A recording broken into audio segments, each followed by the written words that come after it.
Hello and welcome to West Country Wanderings. Welcome to one in my Cornwall series. Sorry about the splodgings on the rain, it's just started to rain quite heavy here.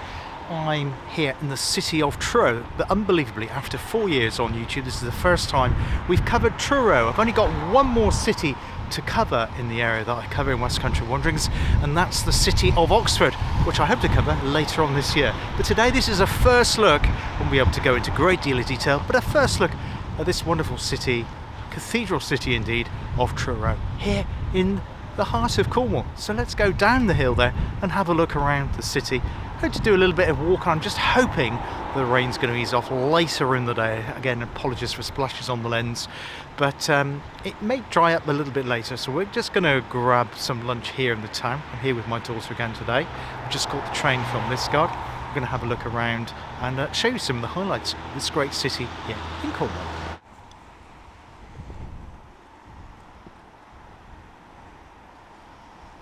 So in Truro, it's the cathedral that dominates everything over the city centre.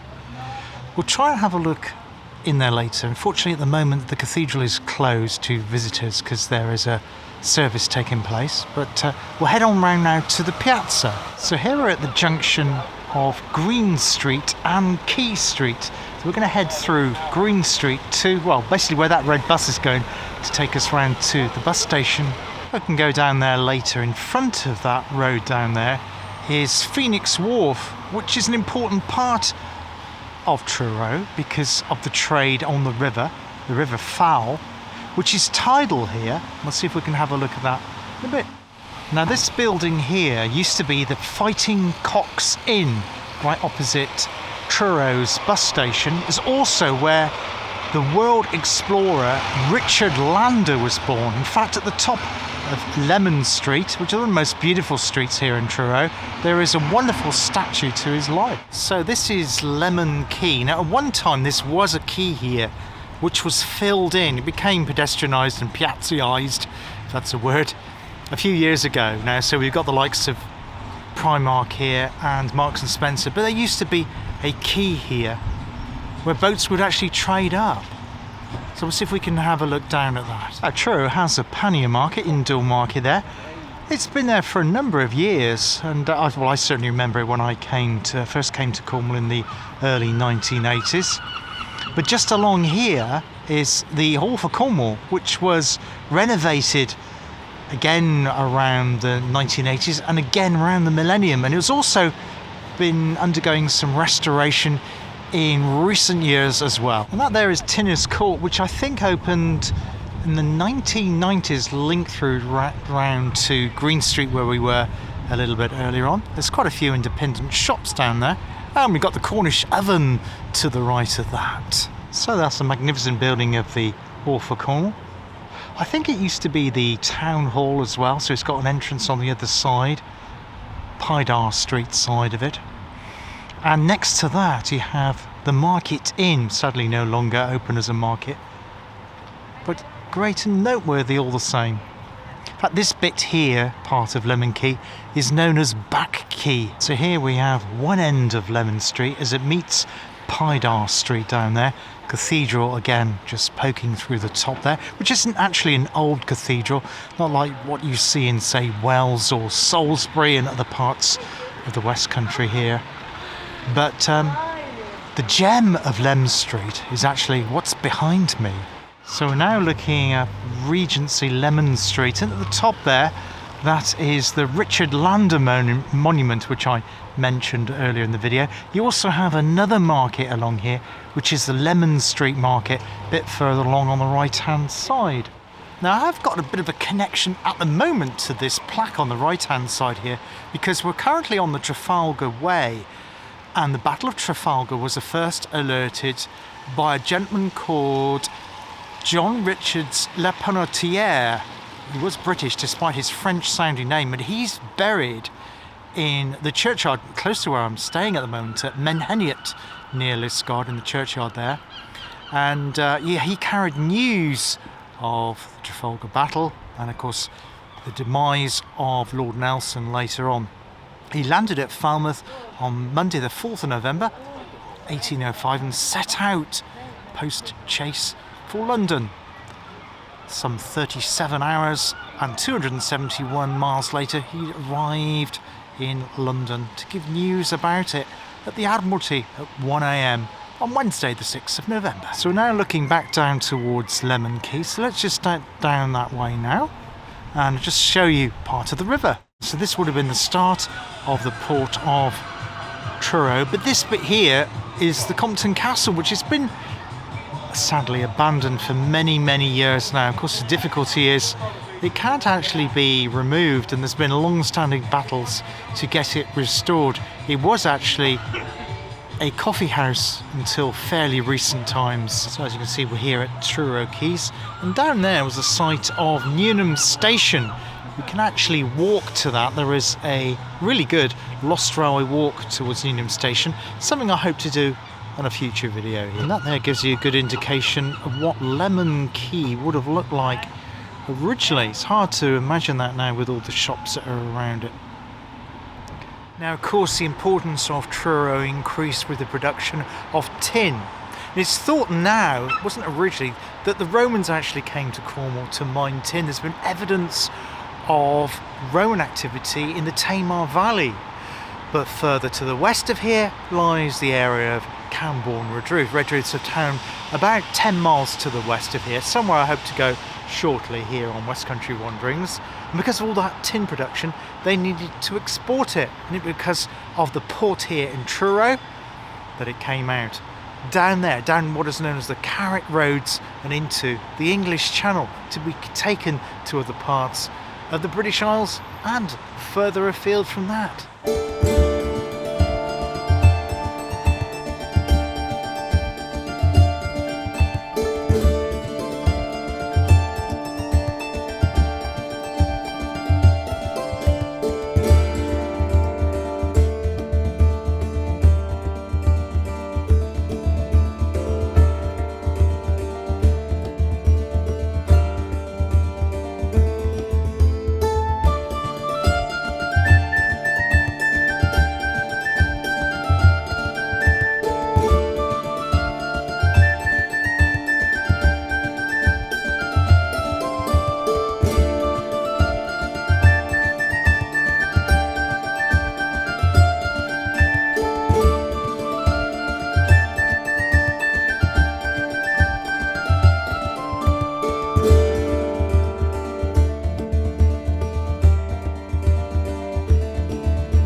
So this is New Bridge Street, and why it's called Bridge will become clear in a moment.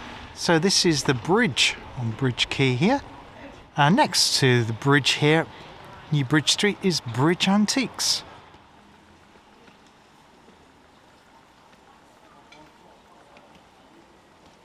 We've just come through Highshore House there, gold just swinging underneath the, flying should I say, not swimming, underneath the bridge, the footbridge which connects the little park here to the apartments which I think were built in the 1990s.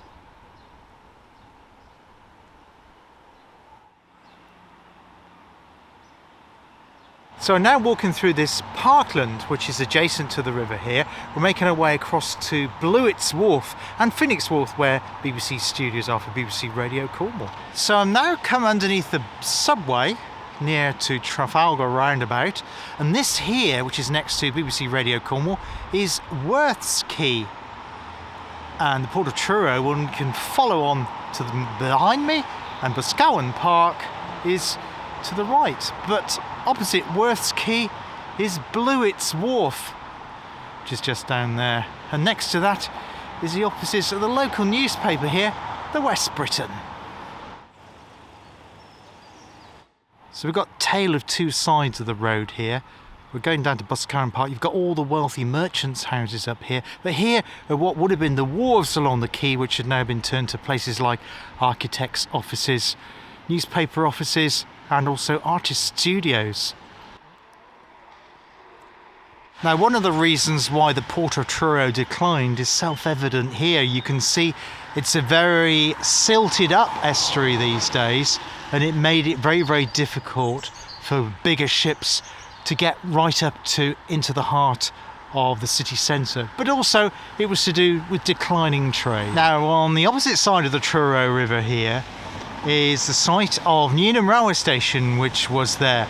And that linked up to the main line, not directly from the station where we started today's video, but going towards the left of here on a curve, and then joining up with the main line near Penwithers Junction, which is a junction for the Falmouth line, just to the rear of County Hall.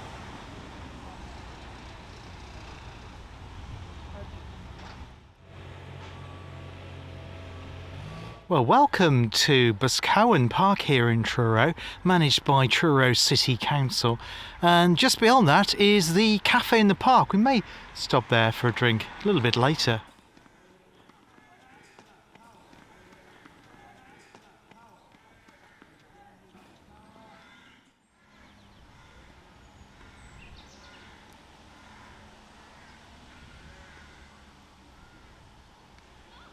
I'm surrounded by rooks at the moment, as well as the wildfowl that are on the lake here at Boscawen Park in Truro, next to the Truro River.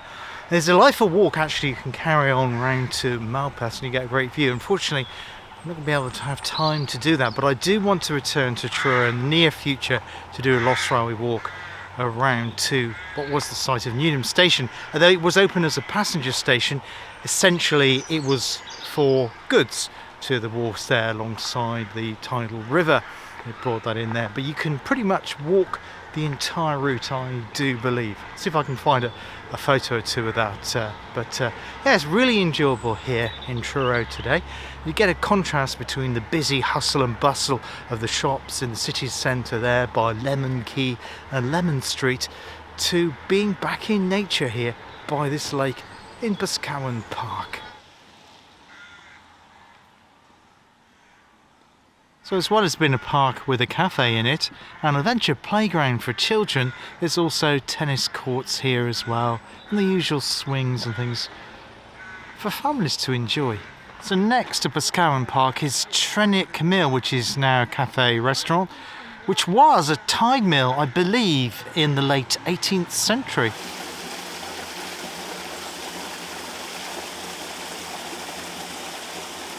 So I've now come on round to Truro Cricket Ground. Apologise for the wind noise here, it's quite a windy location. And you'll see why it's a windy location if I do a 180 degrees spin round to show you what that cricket pavilion has a view on, apart from the cricket pitch. Well, at this point here, the Truro River widens out as it makes its way into the Carrick Roads. I think that's the Allen River that comes in over here. So this is the end of Truro, what is the Truro dock area with the wharf sites here. Boscawen Park is behind me and the cricket ground, and there's Allen River there, and then it makes its way south down there towards the port of Falmouth. But before we get down to there, there's something else around the corner. Now this photogenic location here, unbelievably, if you remember at the start of the video I was at Truro Railway Station, got off the train from Liskeard, and it was raining, it was grey, a little bit miserable to be fair. But this point here, the sun has come out, and yes, this point here on the Truro River is actually called Sunny Corner. How apt is that?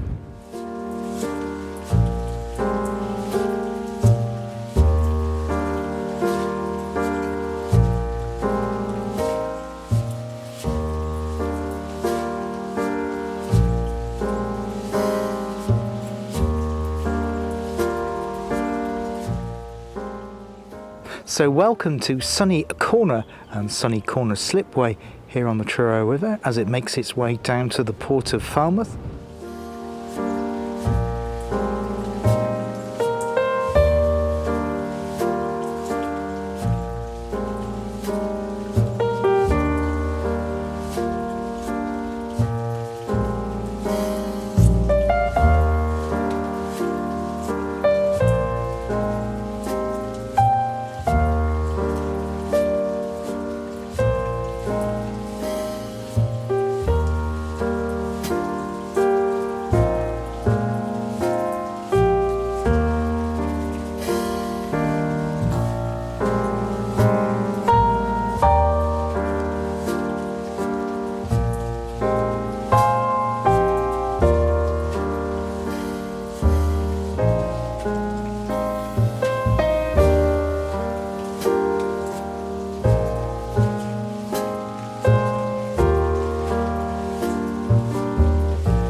So here we are inside Truro, this magnificent cathedral, which isn't old. It's not a Salisbury or a Wells or a Worcester or a Gloucester, but it is certainly a magnificent structure. It was actually built towards the end of the 19th century to replace an earlier church on the same site.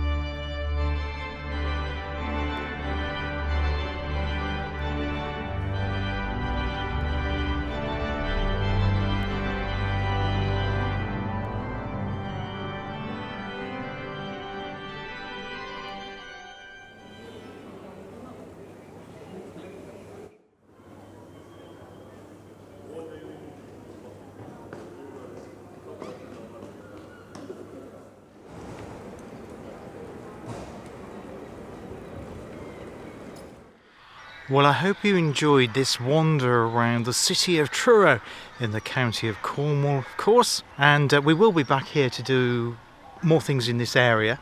And I'm hoping to get into West Cornwall before too long, maybe in April or May, to stay down there, because I haven't yet covered places like Penzance. I'd like to do a little bit more on the Lizard, and places like Mousel as well, and round on the Penwith Peninsula there. I think quite a few places you can actually get to via bus, so staying in and around Penzance and then bussing it around there is better than driving down the M5 or the A38 and the A30, etc. I think that's a pleasanter way of doing it, as I've been doing over the past couple of days. I was up in Barnstable yesterday on a train with my daughter, staying near Menheniot, and yeah, so we caught the train here today, and it was a bit wet, wasn't it, when we started the video, but here in Boscawen Park, towards the end of the video, the sun is coming out, and all these wonderful sights of spring here in Truro. So that's it for today. Hope you enjoyed it. Love to see you on West Country Wanderings again in the near future. Take care of yourselves, look after yourselves. Hope to see you soon. All the best for now. Bye bye.